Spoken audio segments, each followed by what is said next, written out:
One of the most bizarre moves the government has made in its first year in office is, of course, the Chagos Islands deal. Some people are calling it the surrender.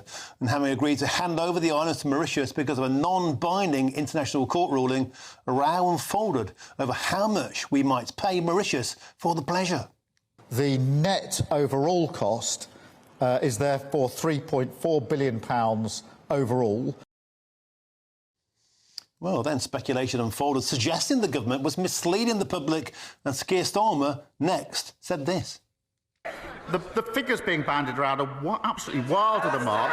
The deal is well over a century. Well, it turned out the government's own analysis suggested the cost over 100 years was actually £35 billion, 10 times more than was originally suggested by the PM. Well, now a new analysis from the Taxpayers Alliance suggests this internal analysis could have even underestimated the cost too, with their own estimates putting the number closer to £47 billion. Well, I'm now joined by Darwin Friend, who's the head of research at the Taxpayers Alliance. Darwin, what's a few billion pounds between friends? It seems that the Prime Minister's maths is in the same school as Diane Abbott's.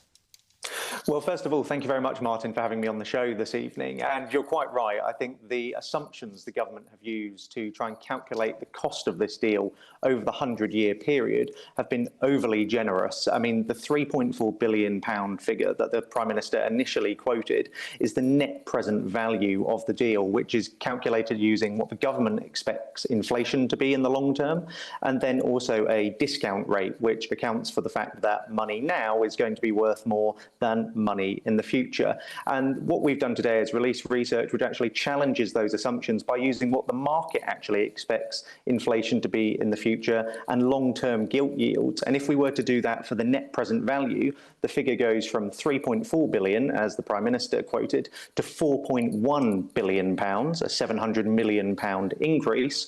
And if we look at the cash terms, so that amount we're actually going to give Mauritius over the course of this deal, it rises from £35 billion, as the government has estimated, to £47 billion. That's a quarter of the NHS annual budget, or equivalent to around about 14 aircraft carriers. Now, I think me, you and your listeners, Martin, think that that money could be better spent elsewhere. How did they get their numbers so cataclysmically wrong?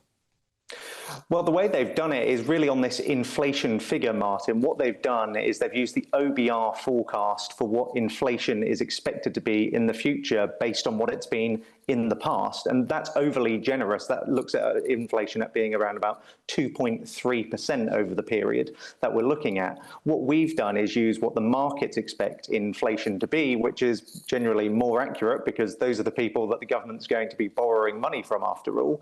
And what they expect inflation to be is 2.9% over the long term, so 0.6 percentage points higher. And I think given the fact that the cost is likely to be more than the government estimates, what we need to see now really from the Chancellor is her walking through to number 10, having a word with the Prime Minister and saying we need to scrap this deal, not only because it's bad for Britain, but more fundamentally because she needs the funds to fix the fiscal black hole that she's created.